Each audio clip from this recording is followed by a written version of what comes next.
Ang panimula.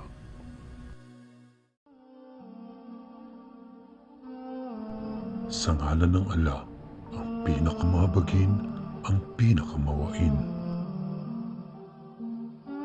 Luwalhatiin ng Ala, ang tagapanustos at tagapagtangkilik ng lahat ng mga nilalang.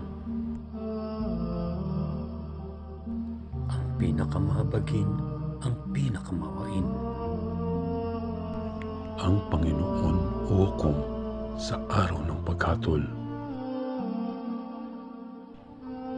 Kayo lamang ang aming sinasamba at kayo lamang ang aming hinihingan ng kalinga.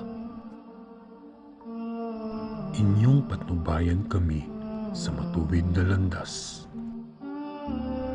Sa landas ng mga ginawaran ninyo ng inyong mga biyaya at hindi sa landas na umaani ng inyong pagkapuot. Gayon din naman ay hindi sa landas ng mga napalikaw sa patnubay.